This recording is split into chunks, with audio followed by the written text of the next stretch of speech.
জানো তো বন্ধুরা, আমার ছেলের জন্মদিনে ছোট্ট ইচ্ছে পূরণ হলো। সেই ইচ্ছেটা কি সেটা তোমাদেরকে পরে বলছি।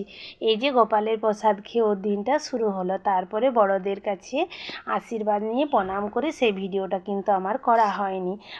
তারপরে জল খাবার খেতে বসেছে। জল খাবারে ছিল ঘুগনি আর কচুরি। সেটা খেতেও ভীষণ ভালোবাসে, কিন্তু জন্মদিন বলে কথা, পায়েস না করলে হয়?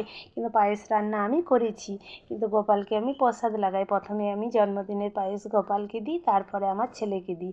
গোপালের জন্য করেছিলাম পায়েস, মিষ্টি আর দই, এগুলো আমি গোপালকে প্রসাদ লাগিয়েছিলাম, তারপরে আমার ছেলেকে দিয়েছিলাম। তো দুপুরের খাবার থালি তো তোমরা দেখেইছো, সেটা আর কি বলবো। ইচ্ছেটা এবার বলি। আমার ছেলের ইচ্ছে ছিল কিছু অসহায় মানুষের পাশে দাঁড়ানো, মানে কিছু অসহায় মানুষকে কিছু খাবার দিয়ে সাহায্য করবে। সেটা বলাতেই আমি তো ভীষণ খুশি হয়েছি।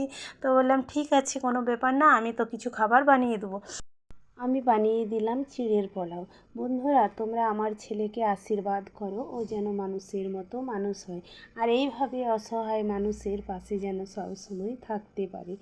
তো দেখো, প্যাকিং করা হয়েও গেছে। তো ওর বন্ধুরা চলেও এলো, ওর বন্ধুরা যাবে ওর সঙ্গে, তাই ওর বন্ধুরা যাচ্ছে। তো কেমন লাগলো বন্ধুরা অবশ্যই জানিও। আজকের মতো রাখলাম, টাটা।